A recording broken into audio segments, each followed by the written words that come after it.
Hi, my name is Annie, and I'm going to be recreating this necklace called the Brisingamen.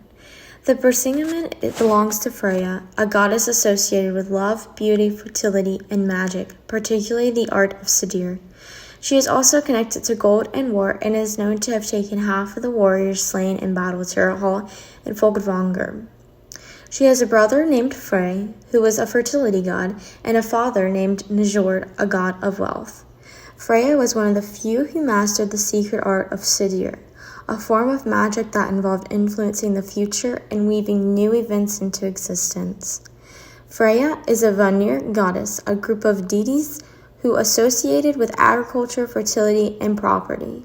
However, she was sent to live among Aesir gods in Asgard as part of a peace treaty.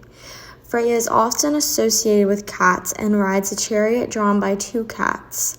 She also possesses a famous necklace called the Brisingamen, which I am creating in these clips you're watching now. Today, Freya is seen by some as a goddess of love, passion, and beauty, while others see her as a powerful sorceress and a sorceress. Some interpretations of Norse mythology suggest that Freya and Frigg, Odin's wife, are essentially the same goddess, with differences being due to linguistic variations and evolving traditions. In Scandinavian mythology, Freya, the goddess, is the goddess of the moon and love, and is regarded by some originally the same with Freyja, whom among the goddesses she ranks next to power and honor. The Brisingamen necklace is a prominent artifact in Norse mythology. It is the golden necklace belonging to the goddess Freya, who I just talked about. The story of the necklace revolves around Freya's desire to possess it, leading to a series of events that explore themes of love, beauty, and sacrifice, and the consequences of choices. The necklace is crafted by dwarfs, and Freya is captivated by its beauty. Freya initially offers gold and riches, but the dwarfs demand her love in exchange for the necklace, leading her to reluctantly agree to spend a night with each of them. This act of infidelity is revealed by Loki, who then steals the necklace.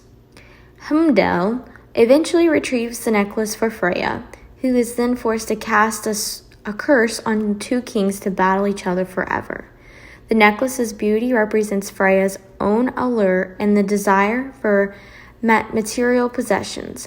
Freya's willingness to sacrifice her marital fidelity for the necklace highlights the complex nature of love and commitment in Norse culture. The necklace's theft and subsequent curse demonstrates the consequences of one's actions and the importance of loyalty.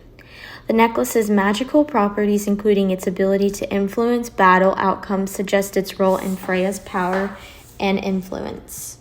The Brisingamen necklace is mentioned in various dramatic legends, including the poem Beowulf, where it's part of a hoard brought to Asgard. The necklace's association with Freya and its role in Norse mythology highlights its importance as a symbol of power, beauty, and the complexities of human desire. The story of the Brisingamen was adapted and reinterpreted by some dramatic legends after the spread of Christianity in the region, according to the Northern Gate. The names of the four dwarfs who helped create this necklace is called Alfric, Burling, Davlin, and Greer. They are from the Dwarf Kingdom in Svartalfheim. Why I chose this necklace is because whenever I was doing my research, I saw this beautiful necklace on my feed, and I did a little bit of research on it, and I figured out that the girl who owns this necklace, or the god or goddess who owns this necklace, is a redhead. So I laughed, and I was like, well, I guess I have to do my project on this necklace to cover a redhead story, because I am a redhead, if you cannot tell in these clips. But that is one of the reasons. But also, I was struggling whenever I was figuring out what I was interested in and what I really knew I could do. And I'm a girl, so I love jewelry. Any girls watching this knows girls love jewelry.